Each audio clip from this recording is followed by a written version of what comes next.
Hello বন্ধুরা, আজ আমরা চলে আসছি বাংলাদেশের ইতিহাসে সর্বপ্রথম দোতলা স্টেশন, ছোট্ট একটি স্টেশন কাঞ্চন জংশন। এটি বাংলাদেশের বৃহত্তম বিভাগ রংপুর বিভাগের অন্তর্গত জেলা দিনাজপুরের বিরল উপজেলায় অবস্থিত। কাঞ্চন জংশনের বুক দিয়ে চলাচল করে আন্তনগর ও লোকাল কিছু ট্রেন।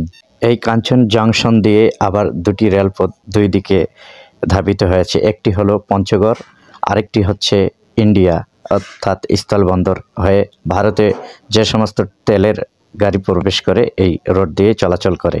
হ্যাঁ, আমি এখন যে জায়গাটিতে দাঁড়িয়ে আছি এটাই হলো সেই কাঞ্চন জংশন।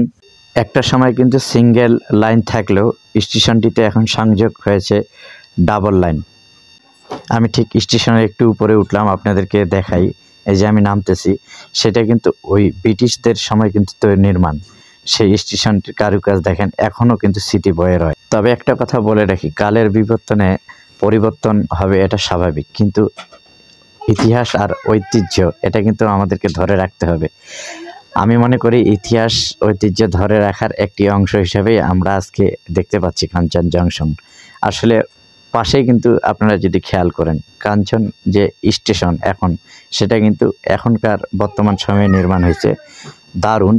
তারপরেও কিন্তু আগের যে প্রাচীনতম আর ব্রিটিশদের হাতে তৈরি করা সেই কাঞ্চন জংশন এখনও স্মৃতি হয়ে আমাদের মাঝে দাঁড়িয়ে আছে।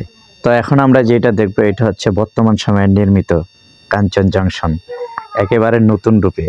তারপরও কেন জানি ফাঁকা ফাঁকা। আসলে এইখানে শুধু লোকাল ট্রেন একটু দাঁড়ায় মাত্র, আর আন্তনগর যেসব ট্রেন চলাচল করে ঢাকা অভিমুখী, ঢাকা থেকে পঞ্চগড়, পঞ্চগড় থেকে ঢাকা, সেই সমস্ত ট্রেন কিন্তু এখানে স্টপেজ দেয় না।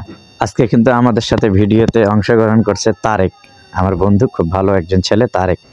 তো আপনাদের সাথে আজকে ঘুরলাম ফিরলাম, অনেক মজা হইলো। আপনারা এতটুক থেকে কতটুক বুঝতে পারছেন জানি না, তবে আশা করব আপনারা আসবেন সরজমিনে, যারা নতুন তাদেরকে উৎসাহিত করবেন, ঘুরবেন ফিরবেন। ধন্যবাদ, ভালো থাকবেন।